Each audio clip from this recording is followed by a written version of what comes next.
Nous poursuivons notre exploration de l'espérance avec un passage du livre de Josué.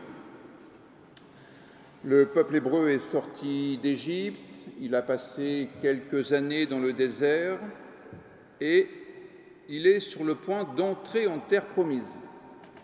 Mais les Hébreux savent qu'il y a tout à craindre de cette terre promise, alors Josué envoie 2 espions qui vont traverser le Jourdain et aller inspecter la ville de Jéricho, qui est en quelque sorte le bouchon qui est sur leur chemin vers la terre promise. Nous sommes au chapitre 2, et voici ce que Rahab, qui habite à Jéricho et qui vient d'être visitée par ses espions, leur dit. « L'Éternel, je le sais, vous a donné ce pays. La terreur que vous inspirez nous a saisis, et tous les habitants du pays tremblent devant vous. Car nous avons appris comment, à votre sortie d'Égypte, l'Éternel a mis à sec devant vous les eaux de la mer Rouge, et comment vous avez traité les 2 rois des Amoréens au-delà du Jourdain, Sihon et Og. Vous les avez voués à l'interdit. Nous l'avons appris, et nous avons perdu courage, et tous nos esprits sont abattus à votre aspect.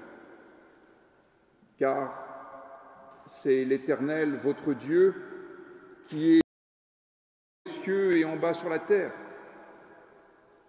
Et maintenant, je vous prie, jurez-moi par l'Éternel que vous aurez pour la maison de mon Père la même bonté que j'ai eue pour vous. Donnez-moi l'assurance que vous laisserez vivre mon père, ma mère, mes frères et mes sœurs, et tous ceux qui leur appartiennent, et que vous nous sauverez de la mort. » Ces hommes lui répondirent, « Nous sommes prêts à mourir pour vous, si vous ne divulguez pas ce qui nous concerne. Et quand l'Éternel nous donnera le pays, nous agirons envers toi avec bonté et fidélité. » Elle les fit descendre avec une corde par la fenêtre, car la maison qu'elle habitait était dans la muraille de la ville, et elle leur dit, « Allez du côté de la montagne, de peur que ceux qui vous poursuivent ne vous rencontrent. Cachez-vous là pendant 3 jours, jusqu'à ce qu'ils soient de retour. Après cela, vous suivrez votre chemin. » Ces hommes lui dirent, « Voici de quelle manière nous serons quittes du serment que tu nous as fait faire.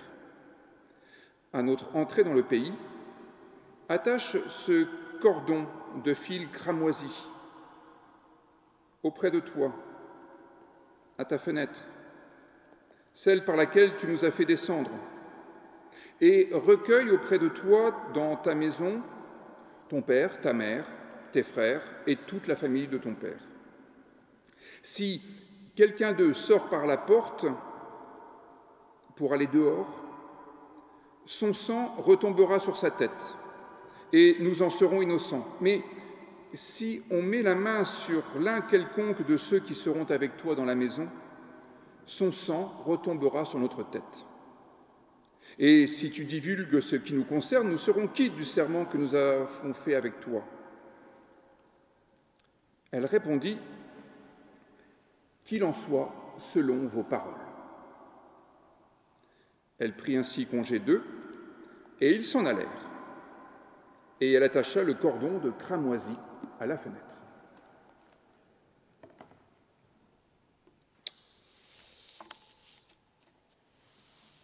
La langue hébraïque est bien différente de la langue grecque, et la littérature hébraïque est bien différente de la littérature grecque, en ce sens où le vocabulaire hébreu manque cruellement de termes abstraits. La langue hébraïque est une langue qui a permis de nombreux récits, mais très peu de théories finalement, par manque de vocabulaire, ou parce que les rédacteurs estimaient que la meilleure façon de faire passer les messages était des récits écrit avec la langue de tous les jours, sans faire d'abstraction, sans faire de théorie, sans utiliser de concept. C'est la raison pour laquelle il est très peu question de liberté, de foi, d'espérance dans la Bible hébraïque. Ça ne veut pas dire qu'il n'en est pas question, mais ça veut dire qu'on ne trouve pas vraiment ces mots, ou très peu. Par exemple, le mot qui signifie espérance, c'est tikva. Et tikva, on le rencontre peut-être 40 fois dans toute la Bible hébraïque. Mais la première fois qu'on le rencontre, c'est dans ce texte. 2 fois. Alors là, évidemment, vous dites, mais on n'a pas une seule fois entendu le mot d'espérance. Et pourtant, il apparaît bien 2 fois, et il est même attaché à la fenêtre de Rahab.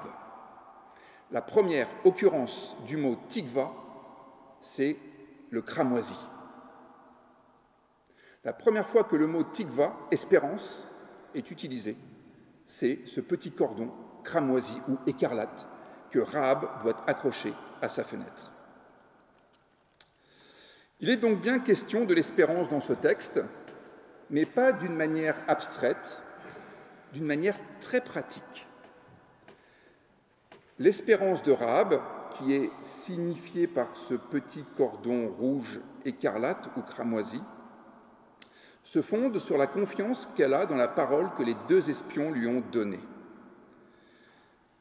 2 espions qui sont venus repérer la ville de Jéricho, qui est donc un obstacle à leur entrée en terre promise, et Rahab, qui habite dans le mur de cette ville, dans le mur de ce bouchon en quelque sorte, les reçoit chez elle pour les protéger, parce que les gens de la ville ont appris qu'il y avait des espions, ils veulent bien sûr les attraper et leur faire la peau.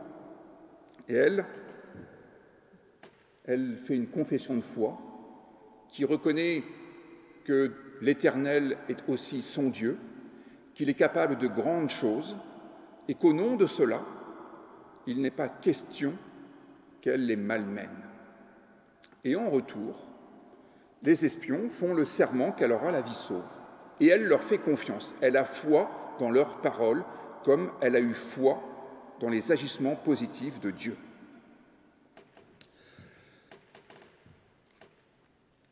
Cela nous aide à comprendre peut-être ce qu'est l'espérance dans l'esprit de ce rédacteur biblique. L'espérance, une fois de plus, se distingue de l'espoir. Au fond, dans l'esprit de Rahab, il n'est pas question de probabilité. Elle n'a pas l'espoir qu'ils lui sauveront la vie au prétexte qu'elle a été accueillante et qu'elle a fait preuve d'hospitalité. Non. Ce n'est pas une probabilité, c'est une assurance qui tient à la parole qu'ils ont. Et d'ailleurs, au verset 21, elle leur dit « qu'il en soit selon vos paroles ». Ce n'est pas un pari sur l'avenir, c'est plutôt une confirmation d'un serment qui a eu lieu. L'espérance, c'est l'assurance qu'une chose est dans l'ordre du possible. Et c'est ce possible-là que l'on saisit et pour lequel on va travailler. L'espérance se fonde ici sur la promesse des 2 espions. C'est la confiance qu'elle accorde à cette possibilité qu'elle a devant elle. Et au fond, elle organise son univers pour que les espions d'une part, elle d'autre part, fassent tout ce qu'il faut pour que cet avenir arrive. Le verbe kawa, qui est donc en lien avec tikva, signifie plutôt attendre qu'espérer. Il serait presque plus juste de traduire le mot kawa par s'attendre à plutôt qu'espérer. S'attendre à quelque chose, c'est de savoir que cette chose doit arriver, au sens où c'est quelque chose de bon, c'est ce que l'on souhaite, et on va tout faire en œuvre, on va tout mettre en œuvre pour que ça puisse arriver. S'attendre à quelque chose, non pas en se disant, comme hier, bon, Il pleut, aujourd'hui il y aura certainement du soleil. Vous savez, après la pluie, le beau temps. Mais au fond, on est maître de rien. On espère que ça va arriver, mais c'est vraiment en termes de probabilité que les choses se jouent. Là, c'est au contraire créer une situation qui correspond à notre désir. Elle accroche en quelque sorte un fil d'espérance pour rappeler à chacun l'exigence d'un avenir que les uns et les autres ont estimé possible. D'un côté, ne pas dénoncer les espions, de l'autre côté, laisser vivre Rahab. Mais au fond, l'espérance peut se décliner de tout un tas de manières différentes dans notre vie quotidienne. Simplement, l'espérance n'a vraiment rien à voir avec le fait de jouer au loto en disant que c'est en tentant notre chance que l'on pourra gagner.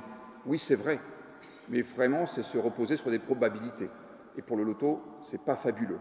Calvin disait que si vous voulez devenir riche, il vaut mieux travailler. L'espérance consiste à repérer l'avenir qui est souhaitable et tout mettre en œuvre pour que cela advienne. C'est donc une visée et un chemin que l'on fraye pour atteindre ce point visé. L'espérance, c'est ce que nous allons faire pour qu'advienne ce que nous avons repéré comme étant juste. Et le fil rouge indique que Rahab s'attend à ce qu'elle soit sauvée par les Israélites. Et elle rappelle aux Israélites la promesse qui lui a été faite. Ici, nous comprenons que l'espérance nous ouvre un avenir, non pas en raison d'une intervention surnaturelle. Rahab ne s'en remet pas à Dieu pour avoir la vie sauve. Elle s'en remet aux personnes directement concernées. Et c'est parce que les différents acteurs ont pris conscience de ce qui est souhaitable et qu'ils savent que l'avenir dépend de ce qu'ils vont faire que cette espérance peut s'incarner et que ce n'est pas un espoir. L'espérance, c'est la prise de conscience de notre liberté d'action et donc de notre responsabilité individuelle. L'espérance est donc intimement liée au sens que nous entendons donner à notre vie, à nos paroles, à nos engagements. L'espérance, c'est le sens que nous choisissons parmi tous les sens disponibles, parmi toutes les possibilités qui existent. Et c'est ce que Rahab exprime, je vous le rappelle, en disant au verset 21, que selon vos paroles, cela advienne. L'espérance ici, c'est notre manière de concrétiser une vie bonne. Rahab attache son cordon d'espérance à la fenêtre et Rahab aura la vie sauve. Ce petit détail de l'histoire est loin d'être insignifiant pour nous. C'est parce que Rahab aura la vie sauve qu'elle pourra devenir l'ancêtre de David, qui lui-même sera l'ancêtre de Jésus. Et tout cela arrive parce que le peuple hébreu peut entrer en terre promise et faire histoire. À la fois, cela permet à Rahab d'être l'une des grand-mères de Jésus et cela permet au peuple d'avoir un avenir. L'avenir advient parce que chacun repère autour de lui, en lui, les signes qui lui indiquent le sens que sa vie pourrait prendre. Et parce que chacun s'implique personnellement pour que cet avenir se concrétise. Au fond, ce petit signe, ce lien, ce fil de cramoisi, ce fil d'espérance, nous dit que l'espérance, c'est ce qui relie la liberté et la responsabilité. Amen.